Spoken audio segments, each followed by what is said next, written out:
رمضان المبارک کا مہینہ خیر و برکت کا مہینہ ہے، ایمان و عبادت کا مہینہ ہے، مسلمان کو مسلمان بن کر اور اپنے اعمال کو خدا کی خوشنودی کے مطابق ڈھالنے کی کوشش کا مہینہ ہے۔ میرے بھائیوں، دولت مند کو اپنی دولت مندی کے ذریعے خدا کو راضی و خوش کرنے کا اور غریب کو اپنی غریبی کے باوجود نیک عمل کرنے کا مہینہ ہے۔ اللہ کے محبوب بندو، یہ مہینہ آتا ہے تو فضا کو پرنور بنا دیتا ہے، اہل ایمان میں مسرت کی لہر دوڑا دیتا ہے، مسلمانوں کی صبح و مساء کو عجیب رونق سے پر رونق بنا دیتا ہے،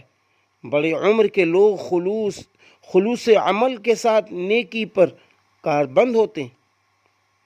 ارے اللہ کے محبوب بندو، ہم دیکھتے ہیں کہ چھوٹی عمر کے افراد اس ماہ کی پرلذت افطاری سے سرور لطف حاصل کرتے ہیں۔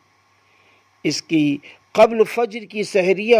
اور اس کے غروب شمس کی افطاریاں، اس کی راتوں کا ذکر و عبادت،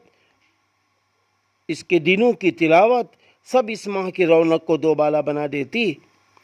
پھر ان سب باتوں پر حاصل ہونے والا اجر ہر مومن کے دل کو پرسرور بناتا ہے، کیونکہ اللہ تعالیٰ کی طرف سے اس پر مخصوص اجر دینے کا وعدہ ہے۔ حضرت ابو ہریرہ رضی اللہ عنہ سے روایت ہے کہ رسول اللہ صلی اللہ علیہ وسلم نے ارشاد فرمایا، روزے کی فضیلت اور قدر قیمت بیان کرتے ہوئے یوں فرمایا کہ آدمی کے ہر اچھے عمل کا ثواب 10 گنے سے 700 گنے تک بڑھا دیا جاتا ہے، مگر اللہ تعالیٰ کا ارشاد ہے، روزہ اس عام قانون سے مستثنی اور بالا تر ہے، وہ بندے کی طرف سے خاص میرے لیے ایک تحفہ ہے،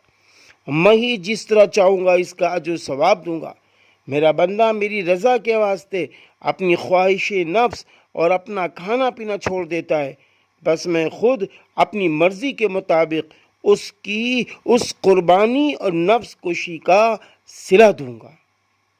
اللہ تعالی ہم سب کو رمضان اور اس کے روزوں کی قدر کی توفیق دے،